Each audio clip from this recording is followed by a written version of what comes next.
I'm Angela Riggs, the artist behind Dandy Gal out here in Portland, Oregon in the United States. Today is Friday, December 13, and this is my interview for Art by Artists. A little bit of my background. I grew up on the east coast of Florida in the US and had a pretty standard childhood, I think. The thing that I think stands out to me is that I was always a really avid reader. I started at an early age and was just always immersing myself in books. My parents had a huge library of books because they also loved reading, so I was definitely influenced and encouraged by them quite a bit. I think the feeling of being a part of someone's art through the written word, books and poetry and essays all have the ability to draw you in and expose you to perspectives that make you feel and think and understand people in the world in ways that maybe you wouldn't otherwise. So I think that helped me build a really strong sense of compassion and empathy as I grew up and as I continue to move in the world. As for creating art, I look for that same immersive experience that reading gives me, except now I'm pulling myself into my own universe with paint or clay or whatever medium I'm working with.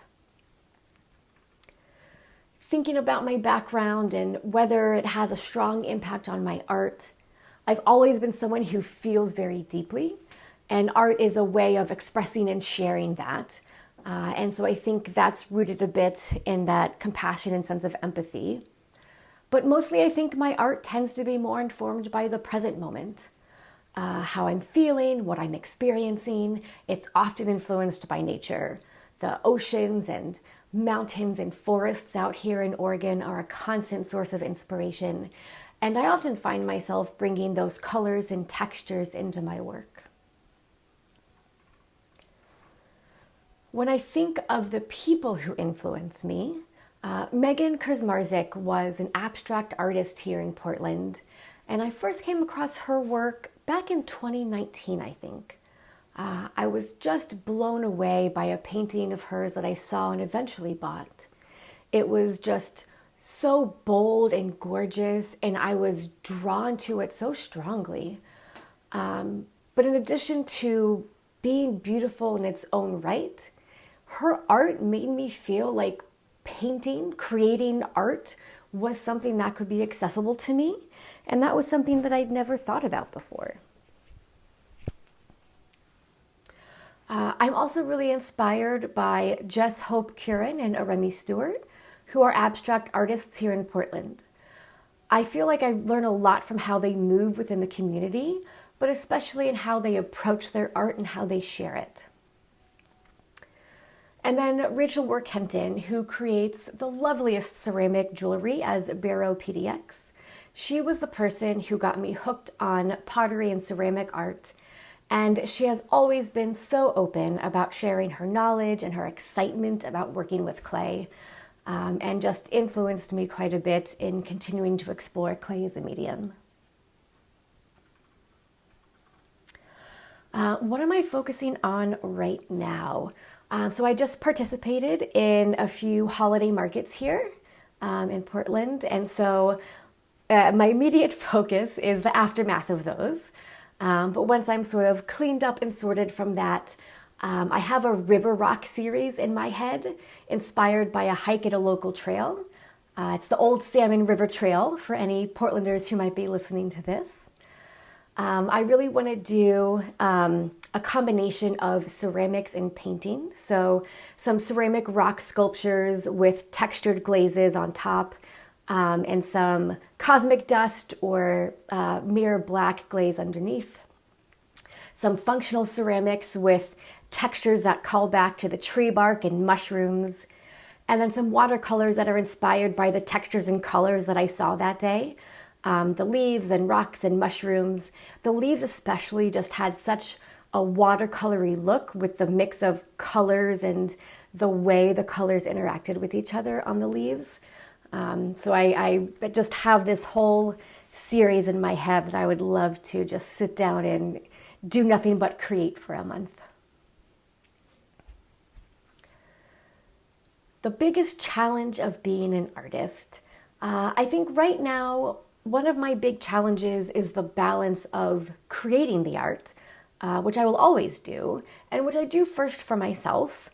So the balance of that, and then trying to sell my art. It feels like trying to put a price on a piece of my heart, trying to market a part of myself.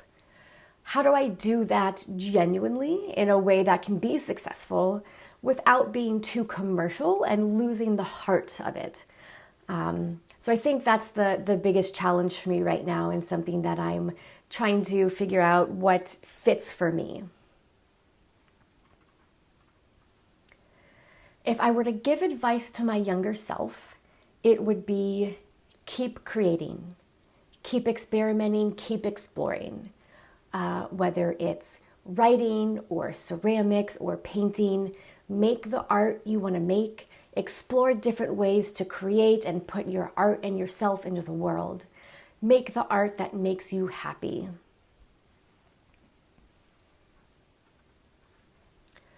Thinking about unconventional mediums and techniques, I'm really drawn to unusual textures, but I don't think anything I've done is unconventional. I love using Ritual Glaze on my ceramics. They're a local glaze maker, and they have a fantastic line of textured glazes that give you really funky physical or visual textures depending on how you layer them. And I also love using watercolors on Yupo paper, which is a synthetic tree-free paper. So water and paint don't soak into it like they would with traditional watercolor paper.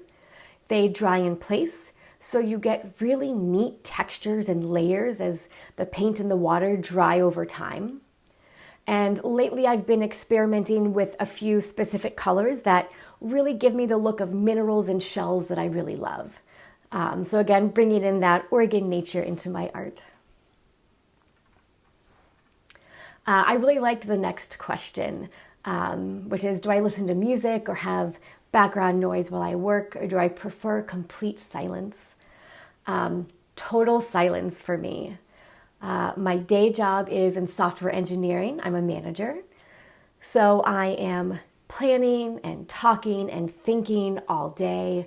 There's a lot of collaboration and just a lot of mental noise. And making art is my time and space to just let all of that fall away and be present in the moment of creating, to have the quiet focus on the paint or the clay in front of me and let everything else sort of retreat back. Thinking of the best reaction that someone has had to my artwork. There might be some recency bias at play for this one, but at a market I did recently at Leach Botanical Garden, there was a young kid, I would have to say maybe 5 or 6, and they came over to my table and just immediately honed in on one of the clay orbs that I had made. They picked it up and just cupped it in their hands so gently and did not want to put it down. The way they looked up at their mom with just these big pleading eyes to buy this piece was just melting my heart. And, the mom sort of knelt down and had a serious little talk with them about, this is not a toy. It would be the start of their art collection. They would have to take care of it.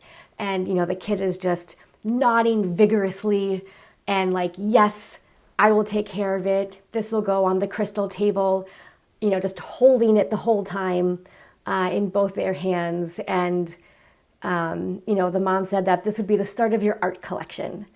And I think my heart burst when she said that. And the kid was just so happy. Like, a piece of my art is the beginning of this kid's joy in art. And just, I don't know what could top that. And that's really what I want people to take away from my art is joy. It makes me happy to make my art, and I hope that it makes other people happy to see it and experience it for themselves. Thank you so much for everyone who's listening. Stan, thank you for inviting me to share myself and my art with you. This has been such a fun time. I don't have any upcoming events, although I've got some calls for art in, so hopefully that'll change soon. I have just opened my online shop, so people can take a look at that if they would like. I'm on Instagram at dandygal.art, and my website URL is also dandygal.art. Again, thank you so much, and I look forward to listening to other interviews as well.